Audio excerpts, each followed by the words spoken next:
Buenos días chicos, una vez más vamos a continuar con las clases de trigonometría. Para esta semana tenemos la sesión 5 y el tema que vamos a ver ahora es razones trigonométricas en un ángulo agudo. Bien chicos, las recomendaciones que semana a semana venimos dando, ¿verdad? Lee los conceptos detenidamente, observa los videos con atención, puedes leer una y otra vez estos contenidos cuando creas conveniente, desarrolla las tareas que se te envían al final del video y envíalas al aula virtual para poder revisarlas. Puedes imprimir las imágenes de esta sesión para pegarlas en tu cuaderno. Por lo demás, vas a tener que transcribirlo. Y cualquier duda que tengas al respecto, puedes hacerlo por la mensajería del aula virtual. Te voy a responder lo más antes posible. Bien, chicos, vamos a empezar. Razones trigonométricas de un ángulo agudo. Bien, antes de hablar de razones trigonométricas, primero necesitamos conocer un triángulo en particular, del cual básicamente vamos a analizar todas las razones que vamos a ver, ¿sí? Veamos, a ver. Vamos a ver un triángulo rectángulo, ¿sí? Primero que nada, sabemos que un triángulo tiene tres lados. En este caso los vértices vemos en la imagen que es el vértice A, el vértice B y el vértice C, ¿verdad? Ahora, para especificarlo un poco más, bueno, un triángulo rectángulo le hace falta su ángulo de 90 grados. Perfecto. ¿Qué más necesita un triángulo rectángulo? Bueno, necesita lados, ¿cierto? Ahí vemos los lados, pero vamos a darle medidas, ¿sí? Vamos a darle a este lado a este lado B y al tercer lado C. ¿Está bien? Ahora, para un triángulo rectángulo, estos lados o estas medidas tienen nombres en particular que debes conocer desde ya. Por ejemplo, los lados A y B se llaman catetos, que básicamente son aquellos lados que forman el ángulo de 90 grados, si te das cuenta. ¿Sí? El lado A, el lado que mide A y el lado que mide B, básicamente son los lados que están generando el ángulo recto. Y el tercer lado que te sobra se va a llamar hipotenusa. En este caso, el lado cuya medida es C. ¿Está bien? Ahora, en un triángulo rectángulo hay un teorema muy importante que debes acordarte siempre. Nunca debes olvidarte este teorema, que es el teorema de Pitágoras. Primero te lo voy a enunciar, ¿sí? El teorema de Pitágoras dice lo siguiente. La hipotenusa elevada al cuadrado es igual a la suma de los cuadrados de los catetos. Ahora, ¿cómo expresamos eso en una ecuación? Bueno, simplemente me está diciendo que si yo coloco los catetos elevados al cuadrado cada uno y los sumo, me tiene que dar la hipotenusa, pero elevado al cuadrado. Esta relación nunca te la debes olvidar. Siempre se va a cumplir en un triángulo rectángulo. Ahora, profesor, ¿cuándo voy a usar este teorema de Pitágoras? Bueno, generalmente lo vas a usar cuando tengas dos lados y te falte uno. ¿Sí? Por ejemplo, tengo los catetos y quiero hallar la hipotenusa. O tengo la hipotenusa y un cateto y me faltaría el otro cateto. Entonces, aplicando el teorema de Pitágoras, puedes hallar el tercer dato que te falta. Ahora, nos falta algo en nuestro triángulo. Les hemos dado medidas a los lados, pero nos faltan nuestros ángulos agudos. Tenemos el ángulo recto, entonces vamos a colocar ángulos agudos. Que este ángulo sea alfa y el siguiente sea el ángulo beta. ¿Sí? Ahora, vamos a definir algo más particular para los catetos. Para alfa, ¿está bien? Recuerda bien lo que vamos a ver ahora. Para alfa en particular, para el ángulo alfa, se le va a decir cateto opuesto al que está al frente, por así decirlo.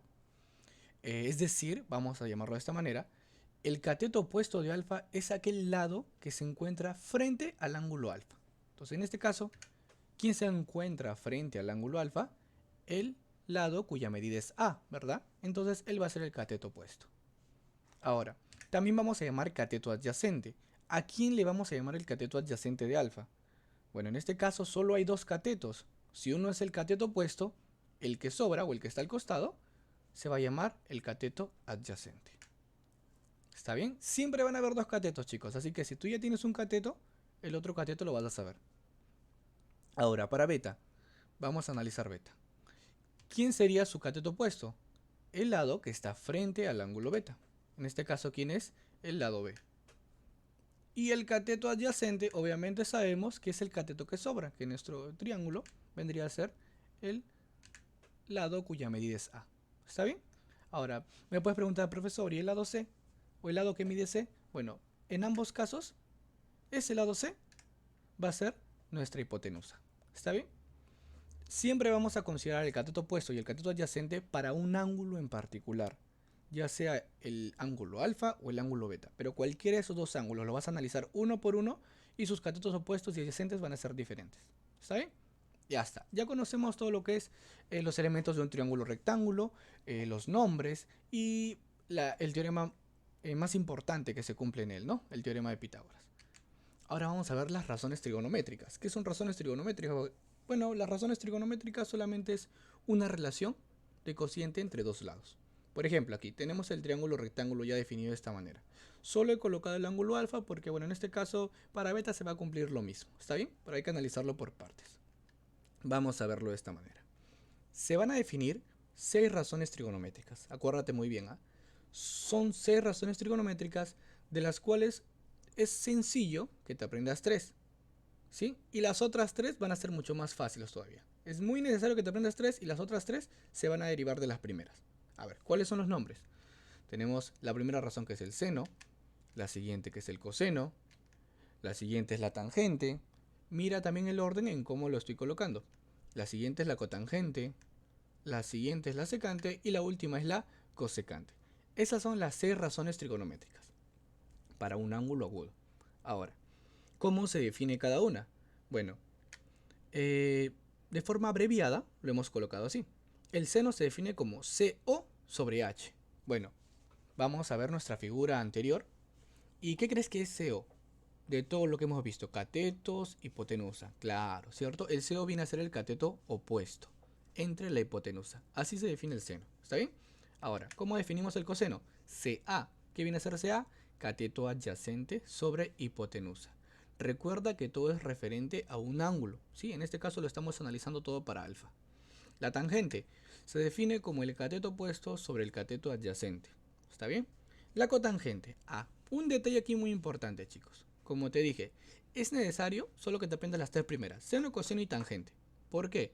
Porque las otras 3 van a ser prácticamente las 3 primeras pero invertidas. O sea, simplemente vamos a alterar el orden de la fracción. Por ejemplo, mira aquí ya.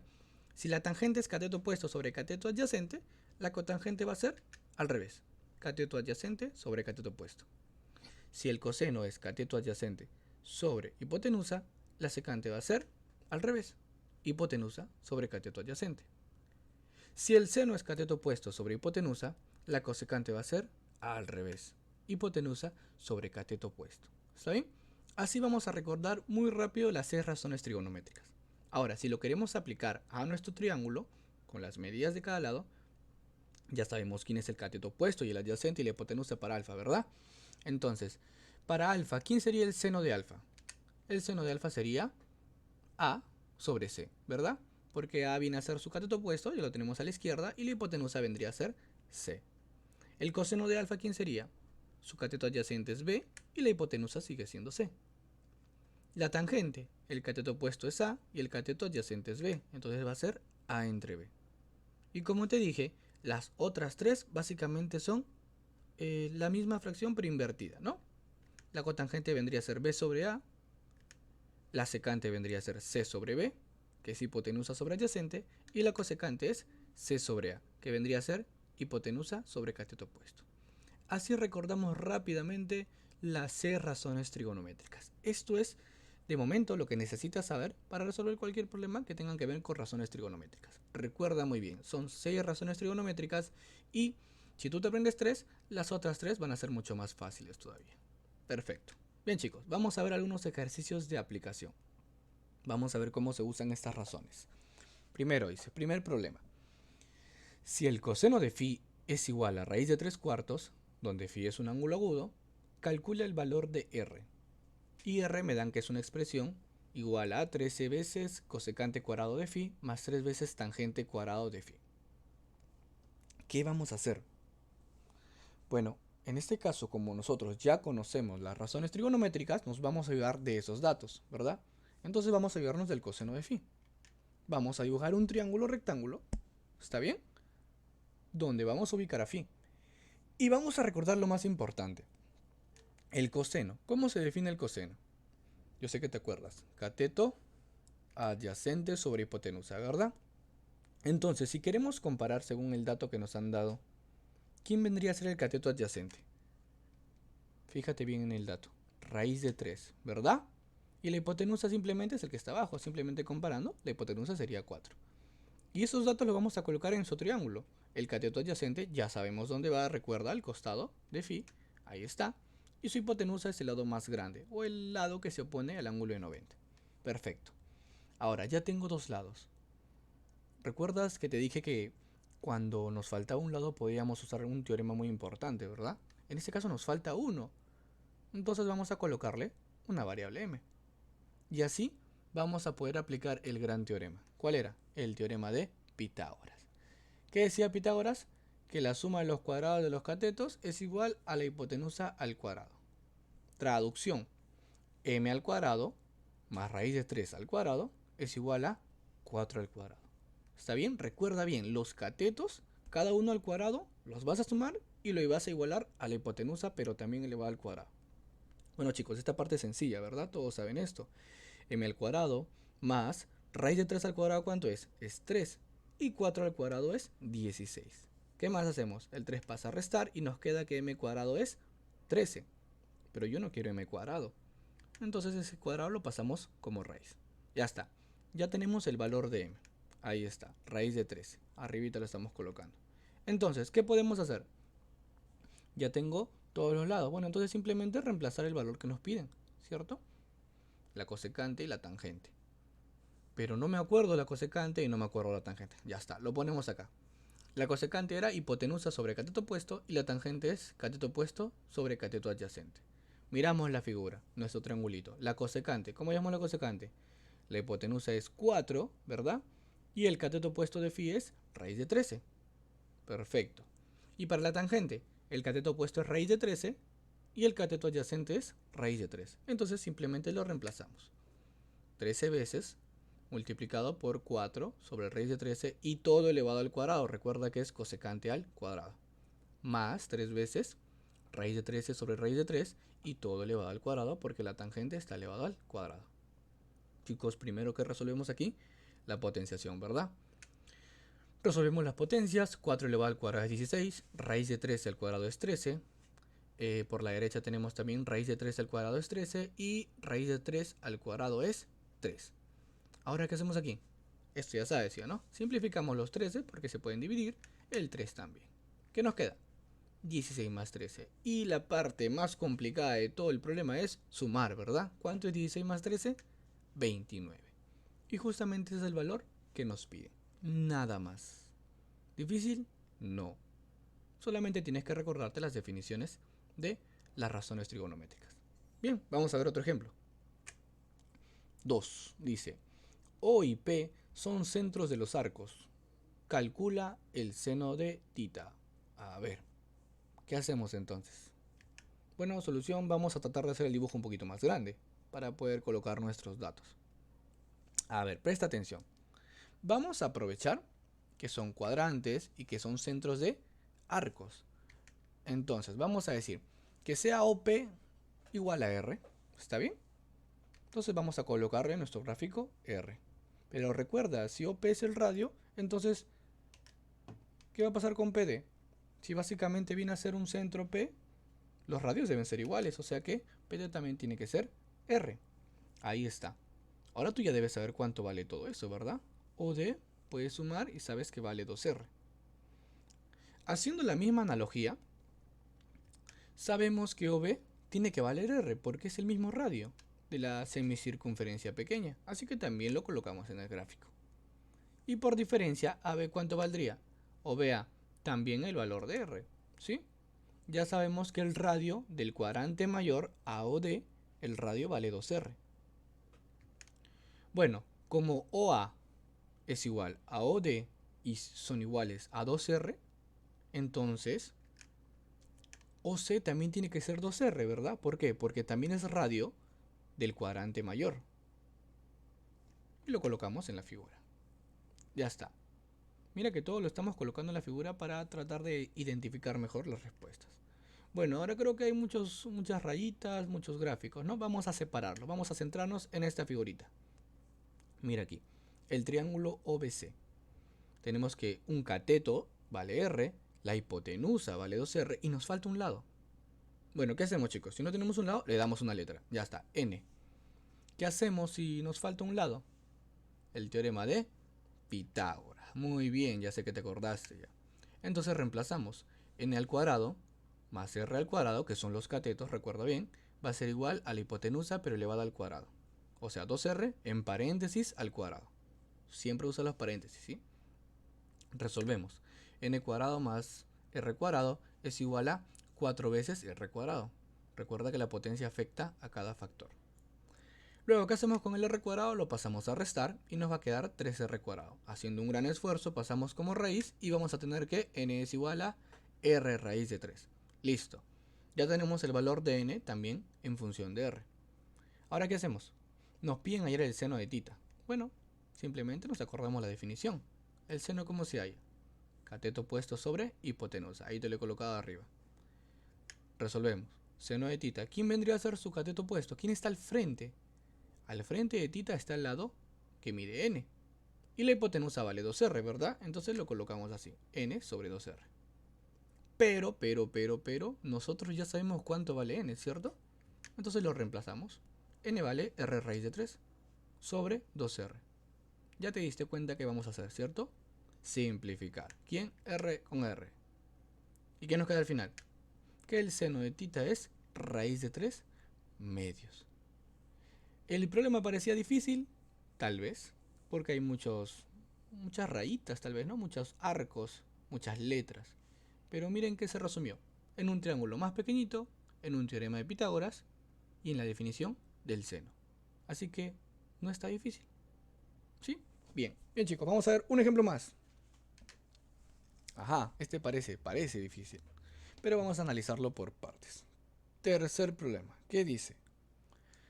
Calcula el valor de x si el seno de tita es 3 séptimos. Y nos dan la siguiente figura. ¿Qué hacemos? Bueno, vamos a tratar de completar primero la información, porque ese ángulo tita a veces no va a ser suficiente. Cuando puedas completar información de ángulos, realízalo, que eso te va a ayudar demasiado a resolver prácticamente todo el problema. Entonces vamos a hacer esto. Primero vamos a trabajar en el gráfico, ¿sí? Ese angulito que te estoy señalando, ¿cuánto vale? Si uno vale tita, el otro ángulo vale 90, ¿cuánto vale el que te señalo? Por complemento sabemos que es 90 menos tita, ¿verdad? Porque deben sumar 180 todo. Así que ese vale 90 menos tita. ¿Y cuánto vale el ángulo del costadito? Debe valer tita, ¿verdad? Porque ese ángulo también, el ángulo B también vale 90 grados. Así que si yo sumo 90 menos tita más tita, me tiene que dar 90. Así que necesariamente ese ángulo debe de ser tita. Bueno, entonces desaparecemos esto ahora. Solo nos importa el tita. Ahora mira, el tita que teníamos al inicio se ha duplicado y ahora aparece a la izquierda en el otro triángulo rectángulo. Perfecto, justo lo que queríamos. Ahora de dato nos dan el seno. Así que para hallar el seno necesitamos las propiedades muy importantes que a estas alturas ya nos acordamos, que es el cateto opuesto sobre la hipotenusa, ¿verdad? Entonces necesitamos un cateto opuesto, vamos a colocarle a este lado AB n. ¿Por qué? Porque es el cateto opuesto del ángulo tita en el triángulo grande, ¿verdad? Seguimos entonces. ¿Qué decimos? En el triángulo ABC, que es el triángulo más grande, ¿quién es el cateto opuesto? N, ¿verdad? Y la hipotenusa, ¿quién vendría a ser? 21. Perfecto. Entonces vamos a hallar el seno. ¿A qué es igual el seno de nuestra figura? Es igual a n sobre 21. ¿Está bien? Pero recuerda que en el dato nos dicen que el seno vale 3 séptimos. Entonces, ¿cómo deben ser esas dos cantidades? Iguales, ¿cierto? Igualamos entonces. N sobre 21 va a ser igual a 3 séptimos. Chicos, haciendo un gran esfuerzo, multiplicamos en aspa, dividimos y n nos va a salir 9. Ya está, ya tenemos el valor de n igual a 9. ¿Y ahora? Ahora no nos piden n, ¿cierto? Nos piden x. Así que vamos a analizar el triángulo más pequeño, el triángulo ADB. Ubícalo primero donde está nuestra variable x, donde está la letra n y donde está el ángulo agudo tita, ¿sí? Vamos a hallar también el seno. El seno de tita, que es igual en ese triángulo pequeño, cateto opuesto. ¿Quién es su cateto opuesto? El que está al frente de tita. ¿Quién está al frente de tita? X, ¿verdad? Y la hipotenusa vendría a ser n. Así que el seno de tita en ese triángulo es x entre n.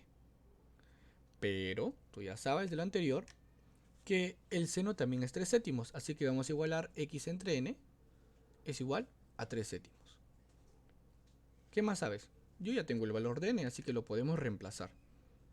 Luego multiplicamos en aspa, como te había indicado en el inciso anterior, y al final nos va a quedar que x vale 27 séptimos.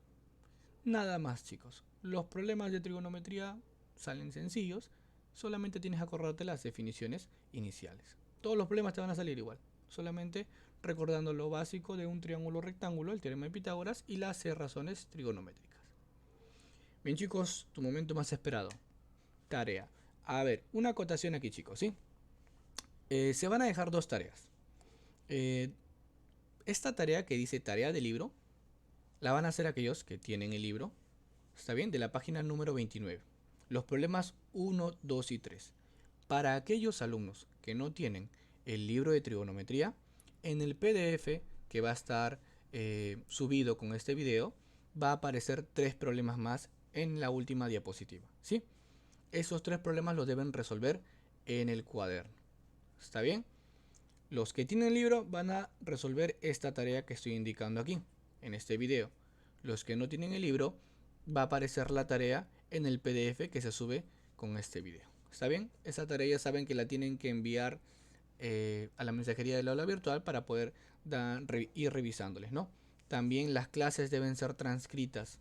Todo lo del PDF debe estar en tu cuaderno. Recuerda, escrito.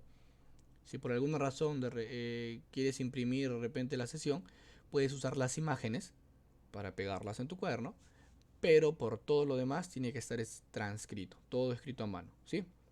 Vuelvo a repetir, tarea del libro para los que tienen el libro. Los que no tienen el libro van a encontrar una tarea en el PDF. ¿Está bien? Que se sube con esto. Bien, chicos, vamos a dejarlo hasta ahí y continuamos la siguiente sesión. Nos vemos, hasta pronto.